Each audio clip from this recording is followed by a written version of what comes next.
Hi, welcome to Talk About the Passion, the video channel. This is just a little bit of an update. I feel like I might start doing something like this from time to time because my general state of mind and how I do things creatively is sometimes all over the place. So I think this will focus me a little more, which is something I need. I live here in Rentham, Massachusetts on a lake, and right across the lake here, um, because it's now September 9th, school is started, and there is a marching band that practices across the lake, King Philip's High. I don't know what that means, but that may happen in this video. But I have this fancy mic a friend of mine gave me, so hopefully this sounds fine. Um, I don't have any kind of script here, but I just wanted to kind of give a few like updates on stuff, and I use these little field books, which are these are like an essential tool for just any person that like takes notes or any kind of thing. They don't teach you this in podcasting school, where Joe Rogan is the dean of that college. Imagine that. It'd be fun. So yeah, when this podcast initially started, it was all audio interviews, mostly one on one, and then I met up with Guy and Brian, and we did a bunch of episodes together, nerding out about Rush and Gross, everything. And that was a lot of fun. And I came back with more audio ones, and then it's just kind of morphed into these video ones, which have been a lot of fun. And it's given me like a chance to stretch out and do different things. And so a couple of the new things that I'm going to be doing, I'm going to record one of them this weekend. Is when I was younger, I never read. I was more of like a circus and cream magazine kid. Trouser Press, though, was always around. And I don't think I read that magazine when it was around necessarily. It seemed like one I always got like later on in life, um, used or that kind of thing. Or just like if I knew someone that was like really cool, they had a copy of that. And, but later on though, I really got into their record guides, which are just great. They're better than we had those Rolling Stone record guides around the house when we were kids. There's like a red one and then a blue one. I think was like the updated one, and it was just. I think the main thing was just they gave all like the first every Aussie Black Sabbath album. I think they gave 1 star, and then of course years later they went back and like redid it and gave them more stars or whatever. But like we know what you guys did back then. We know how you treated us people. So try to fucking pull that on us again. So Trouser Press, though, this had everything in it. You know, Bill Laswell, Peter Gabriel, Lydia Lunch, Elvis Costello, Christmas from Boston. And one of the writers in there, Ira Robbins, has these great books now that collect just a bunch of his writing, and he's one of my favorite music journalists. So I think there's 3 of these. I only have this one so far. Good stuff. Anyway, the point of this is Trouser Press is there's a website. I think it's trouserpress.com. I'm sure I'll put the thing in the thing here. And on there they have bios on all sorts of bands that, and then within the bio it'll sort of go through their catalog and the history of the band. And it's an old ass website, so it's not the most cool looking. But I always thought like more plain ones that just sort of get to the point anyway are kind of like what you want. It's kind of like the model that like Craigslist and places like that used, where just like you don't need all these bells and whistles. Just here's the information. I want to know if the woman in the grocery store saw me looking at her, so I'm going to go on Craigslist and put on there, hey, I was the guy with the Voivod shirt. I saw you look at me. I don't know if you were looking at me because I was looking at you or you were looking at someone behind me, but send me a message here on Craigslist. I don't think they have that anymore. The other thing with being outside is there's bugs here because I live in the woods here. So this Trouser Press website, on those, because it's an old website, say you're on the English Beat page, at the bottom it'll say next entry, which will, bring you to Brian, Eno, or I don't know, whatever would come after that, or previous page, which will bring you back to Elastica or something. Maybe someone else, maybe Rick Emmett solo from Triumph.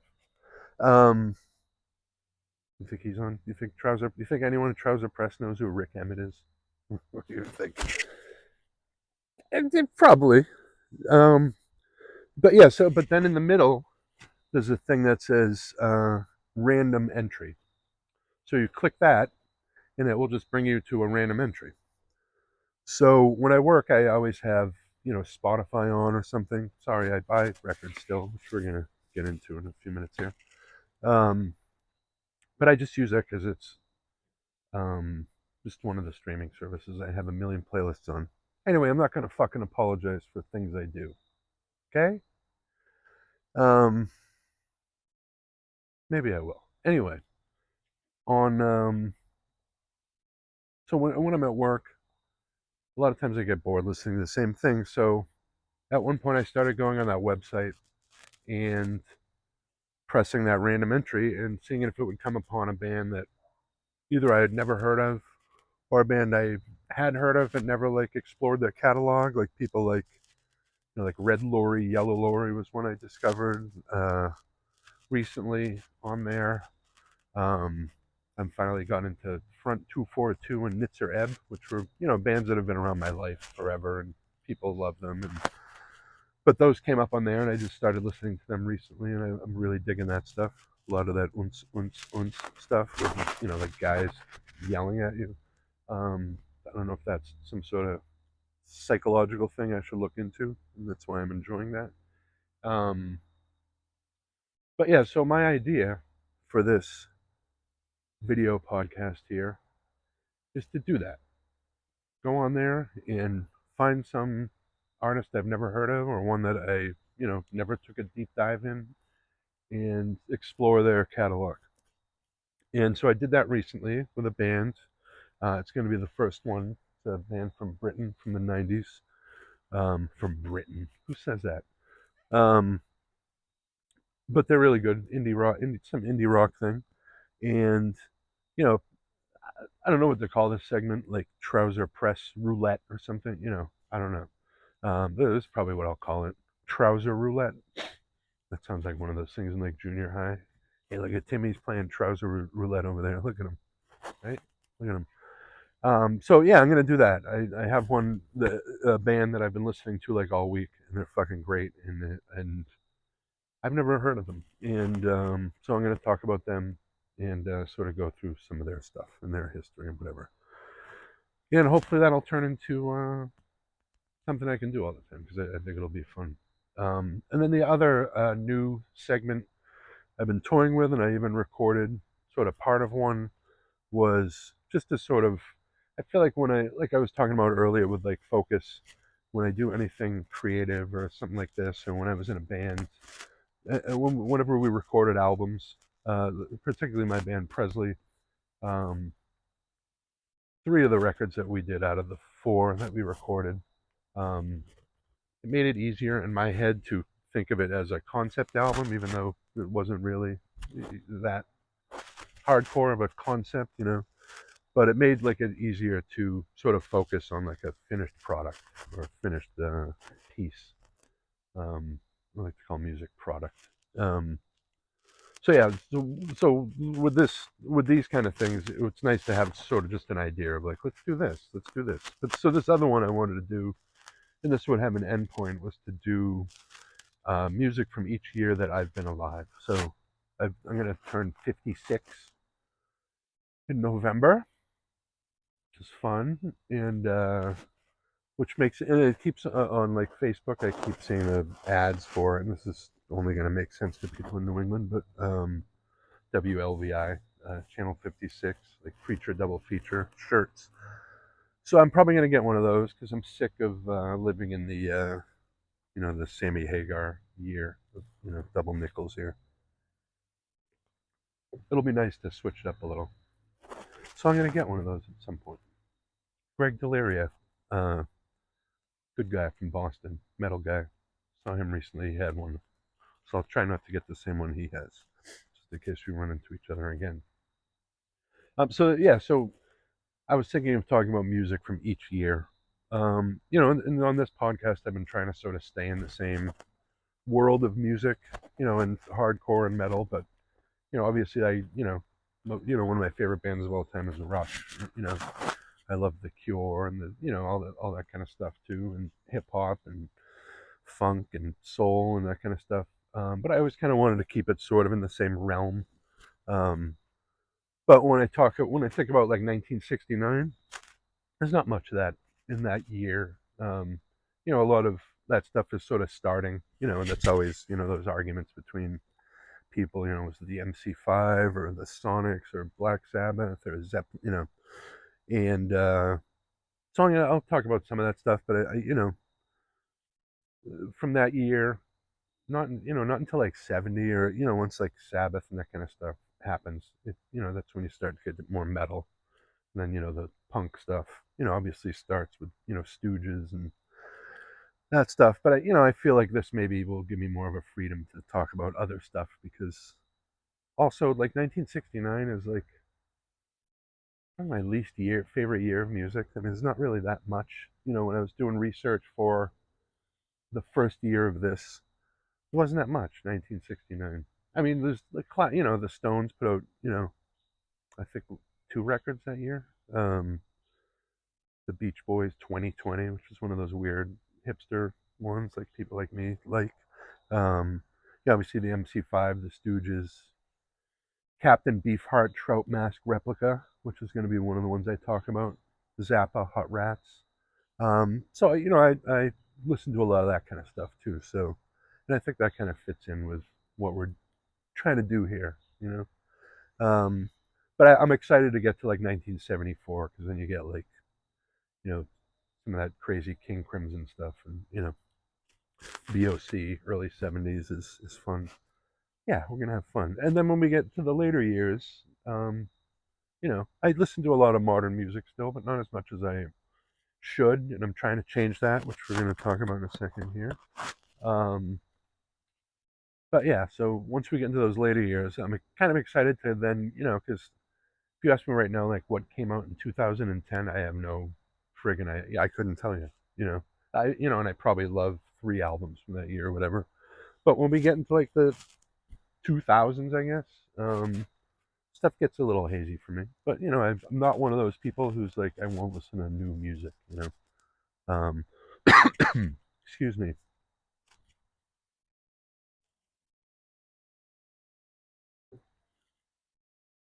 The marching band. Yeah. So let's talk about. I've been talking about fucking. I gotta stop swearing on here. I've been talking about records on here a lot and doing these episodes on like one record here and there. And I'm kind of getting behind on. I went to California in April and did a lot of record shopping there. Actually, not a lot. I went to 3 or 4 stores, not as much as I usually do. And but I bought a lot of, and there's still stuff in here that I literally have not touched yet. And I need to change that. But so I wanted to kind of go through some of the stuff I've gotten recently that I've seen. A lot of this I have listened to, but some I haven't really touched yet. And you know, speaking of that, California trip was this Septic Death record, which I never owned, and I think it's like a second pressing or something. But I got this at a Econo Jam in Oakland. It's an amazing store, and that's where Aesop Decker works. And I think this might have even been one of the. I think I ended up spending a couple $100 in there, and a lot of them were records that had like I've got Immortal Battles in the North, but a lot of them had sticker with his recommendation. Aesop recommends this.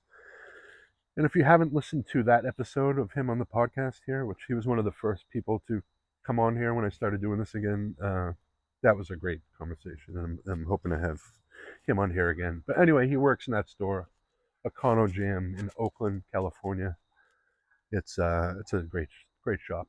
I highly recommend going there. So, but in speaking of him, I also picked up through the mail Ludacra, uh, the apartment. No, the tenant. Sorry, the tenant. Um, and this was a record I wasn't really familiar with, and Aesop plays drums on this, and everything I read about it it seemed like it was just going to be this amazing record, and I was not let down. It's just yeah, and the packaging is like gorgeous on this, and this is a great band, Ludacris. We got this, orange is one of my favorite colors, so I was very excited to see that they were going to do this. Look at that, right? How nice does that look, right? You could put this in front of your house if you wanted to like flag people down or whatever. And of course, this is one of the best albums of all friggin' time, and I have a copy of it, but now I have a orange copy of it that I'll probably play at some point. We'll get to it. Also, Milltown from Boston. This was recorded in the '90s. They broke up, and after they were signed, and it never came out, and it just came out last week. Jonah Jenkins, Brian McTernan. This is just, I was, I love, obviously, Only Living Witnesses, one of my favorite bands of all time. I consider Jonah a good friend. He's just like an amazing, just lyricist and just musician and just smart guy. Always has his hands on something that's just like well done. He's got the band Milligram. It's like a perfect band. The Northern Skulls, Raw Radar War, of course. But this record, I was actually not familiar with they had a demo that was going around for years, and I had heard some of their stuff. They do a great cover of The Cure, Jumping Someone Else's Train. That's great, and you should look for that. But this record though is I listened to it last. I had listened to it on streaming until that showed up after I ordered it, and I played it last night, and it's the first of all, it sounds amazing, and it looks amazing. And this is I think they did this on a couple of colors, like an orangey, and but then this one, it's nice. But this is an amazing record, and just like heavy and melodic, and of its time, but still sounds just amazing. It's just a great record. Um, Buñuel, did I pronounce that right? This is Eugene Robinson's band, and this is a frightening album. Dark, heavy. He sounds amazing on this record, and I played this record driving out to New York, on the Mass Pike after I bought it, or after it came out on like streaming, and it's like smoke colored, and it was like I might have had a jazz cigarette or two on that drive. I don't know. Get boring on there on the Mass Pike. It's one of the most boring roads out there. But this is a truly frightening album in a good way.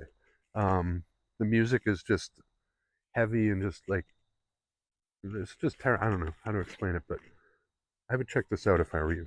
If you're into heavy music, Engine Kid. I bought this up in Maine, and it's Engine Kid Steve Albini sessions from 1993 that came out on Southern Lord for Record Store Day, and it was in like the marked down. It was brand new. It was in the marked down bin, and just this is an amazing. I mean, the Bear Catching Fish record is a great record as it is. I haven't even listened to this yet, and I think I bought this. I think it was like snowing when I bought this, so that's how long ago I bought this fucking thing. But look at it, this is nice. I mean, Southern Lord always does amazing jobs on stuff, and I don't know if this is any color or what it is. But this, I'm excited to listen to this at some point. I don't know. That's my problem. This is only a little stack of. There's like another 20 in there that I didn't bring out here because I keep bringing shit in and out of the house, It's gonna be a pain bringing. I get shit everywhere. We got chairs moved, mops. I don't know where the cat is. Inside. So that one, and then Turnstile. This new record, Never Enough. I like this band a lot. I know, you know, they seem to cause a bit of friction between old school, the hardcore purists, and this kind of thing. Or people, see, some shit is flying into my ear. True, they do. Some of the stuff does sound like 311. Some of it sounds like the Police. But I haven't seen them live yet, but I've seen plenty of live videos of them. And if you watched a live video of this band and you thought that they weren't like a hardcore band or came from that world, you might not understand hardcore really. I know it's a different type of music, and they're young. A lot of young people like this band. They do some cool stuff for, they had that big show in the summer where when this came out, where a lot of money was donated to a homeless shelter or something like that. So that's a great record. I love the last couple that they've done. So I think they're a good band. So yeah, Chime Oblivion. This is a record that features John Dwyer from the OCs, which is how it ended up on my radar. Someone named David Barbarossa from Adam and the Ants, Bow Wow Wow, Fine Young Cannibals. Weasel Walter from Flying Lutenbachers, Lydia Lunch's Retrovirus. Tom from OC, Tom Dolis from OCs. H.L. Nelly from Naked Lights, and Brad Calkins from Witch Egg. But this is just a weird record. It kind of reminds me of Crass, a Rudimentary Kenai almost. There's a woman that sings on this that has a great voice.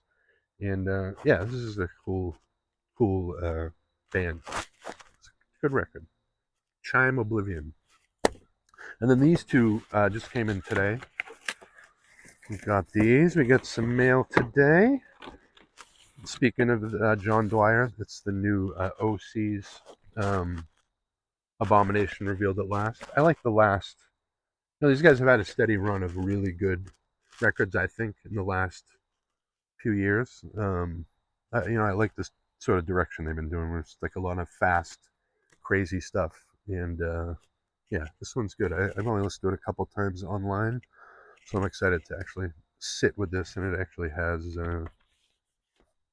lyrics in it. I like when lyrics are included and stuff. And this is nice looking, right? Yeah? Okay. And then we got one more, and then you guys can go home. We'll leave you alone. And then this is Frankie and the Witch Fingers. Their new one called Trash Classic, which I like these guys a lot. I'm kind of new to them, and I've been watching a lot of their live stuff. And I'm a big fan of the drummer Nick, who I first saw with Mike Watt about 6 years ago in LA, November 2019. And the young fellow, but he plays drums in this band now. And I think they're great. They're another band. I've watched a lot of their live stuff, and they seem pretty amazing live. And this is also another. These guys tuning up horns. Fuck. Yes, this is a good band. Yeah. So he I saw him with Mike Watt, and he did the Minutemen stuff like perfectly. And he did like I don't even know. Mike Watt does these tours where he plays like 75 days in a row or something, and the guy's like 70. He's in his 70s now, Mike Watt. I love Mike. Who doesn't like Mike Watt? He's like one of the only people that's kind of allowed to call people cats. You know what I mean? Those people. So he's like, yeah, that cat. Yeah, I jam with that cat. Guys from Saccharin Trust. Mike Watt. Yeah, so anyway, that's the end of this. I just wanted to give you an update, and I wanted an excuse to sit out on my porch and drink tea and look at records and test out this new thing with the phone I'm doing that you don't need to know about. thank you for watching, and we will see you soon with one of these new roulette or 1969 things, or a thing talking about a record. Or oh yeah, also I was going to talk about I've been doing those episodes on single records. We're going to bring this right over to the recycling after this. It's very convenient that I did this video like this, huh? Instead of inside. One of the records I was going to do is a very popular metal band from England, a trio, and I was going to talk about one of the records. And a friend of mine reached out to me and he said, "Hey, I know so and so from the band. You want me to see if he would do the podcast and talk about this? He's very active on social media and this and that." So, I've been trying to get in contact with him, and we've been sort of like going in between. And that's one of the things with doing these is you need like patience to just make sure people are around. I'm not the kind of person that likes to bug people, so I won't like